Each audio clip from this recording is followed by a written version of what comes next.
Hello ಅಲ್ಲೇ CSK ಗೆದ್ದಿದ್ದಾರೆ. Points table ಅಲ್ಲಿ ಮೊನ್ನೆಯಿಂದ 6ನೇ ಸ್ಥಾನದಲ್ಲಿ ಅವರೇ, ಮೇಲಕ್ಕೆ ಹೋಗೇ ಇಲ್ಲ. ಅದೇನಾಯ್ತಂದ್ರೆ ಮೊನ್ನೆ ಡೆಲ್ಲಿದು ರಾಜಸ್ಥಾನದ ಮ್ಯಾಚ್ ಇತ್ತು, ಇವ್ರ ಸಂಬಂಧನೇ ಇಲ್ಲ. ಡೆಲ್ಲಿ ಗೆದ್ದಿದ್ದು, ರಾಜಸ್ಥಾನ್ ಸೋತಿದ್ದು. ಆದ್ರೆ ಪಾಯಿಂಟ್ಸ್ ಟೇಬಲ್ ಅಲ್ಲಿ 6th ಇಂದ 7th ಪ್ಲೇಸ್ ಹೋಯ್ತು ಇವ್ರು. ಅದಕ್ಕೆ ನೀನೆ ಕಷ್ಟಪಟ್ಟು ಗೆದ್ದಿ 7th ಇಂದ 6th ಪ್ಲೇಸ್ಗೆ ವಾಪಸ್ ಬಂದವ್ರೆ. ಗಿಲ್ ನೀನ್ IPL ಟ್ರಾಫಿ ಅಲ್ಲ, ಹಾವ್ದು ಲೌಡ ಇಟ್ಕೊಂಡ್ ಲೌಡ. ಗೊತ್ತಾಗುತ್ತೆ ಯಾರು ಏನ್ ಇಟ್ಕೊಂತಾರೆ ಅಂತ. ಇಡೀ IPL ಯಾರು ಏನೇ ಟ್ರಾಫಿ ಗೆದ್ರು ನಂಗೆ ಇದಕ್ ಸಮ. ಮ್ಯಾಚ್ ನಾವೇ ಗೆಲ್ಲೋದು. ಬರ್ತೀಯಾ? ಎಲ್ಲಿಗೆ? ಇಲ್ಲಿಗೆ. ನೀನ್ ಏನಾರೋ ಅನ್ಕೋ. ಮ್ಯಾಚ್ ಮುಗಿದ್ಮೇಲೆ ಡ್ರೆಸ್ಸಿಂಗ್ ರೂಮ್ ಅಲ್ಲಿ ಒಂದ್ ಕೋಲ್ಗೆ ಎಣ್ಣೆ ಹಾಕಿ ನೀನ್ ಹೋಗ್ತಾ ಇಟ್ಕೊಂಡು ಹೋಗ್ಬೋದು.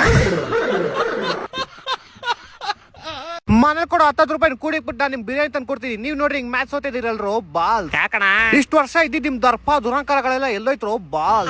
ಕ್ರಿಕೆಟ್ಗೆ ಬಾಲ್.